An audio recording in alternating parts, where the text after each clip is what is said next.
Paano i-register ang iyong Globe Prepaid SIM? Ayon sa SIM Registration Act, lahat ng prepaid SIMs ay dapat nang i-register, so register your SIM now.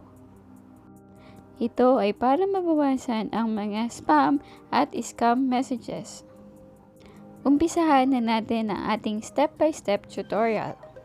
Gamit ang QR code, pwede nating gamitin ang ating Google Lens to go directly to the website. So, ayan.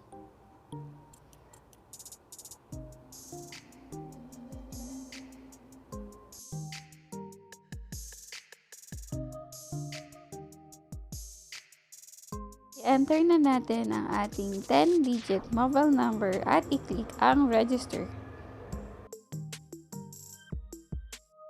Hintayin matanggap ang one-time PIN or OTP sa inyong phone. Pag natanggap na, i-enter ang OTP.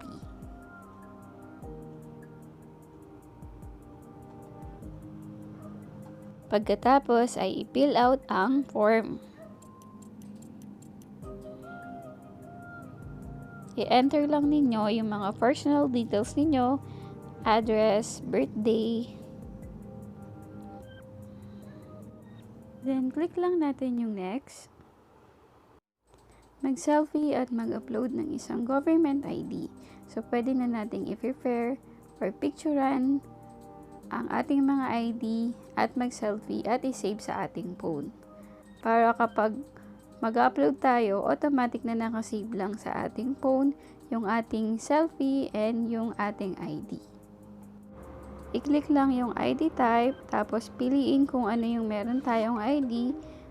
So, ako UMID, i-click ko lang ang UMID card.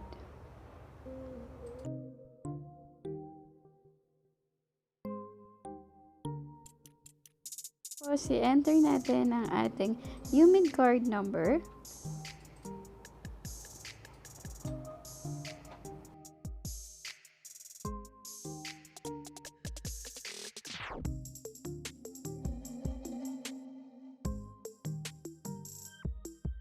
Pagkatapos, i-upload na natin ang ating valid ID.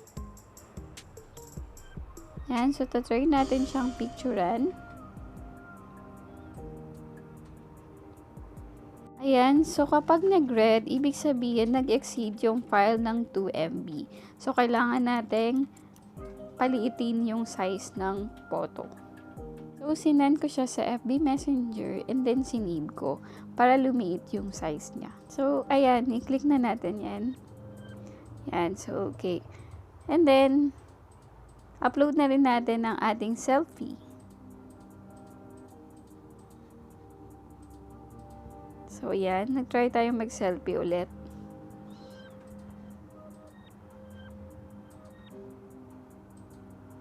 Yan, so nag-error pa rin siya. So, same process, ganun pa rin yung gagawin natin. Isasend pa rin natin sa FB Messenger para lumiit yung file size niya. Then, click lang natin yung next. Okay, tapos i-check natin lahat ng box. Then, submit. Kapag nakita na natin yung reference number, ibig sabihin ay registered ka na.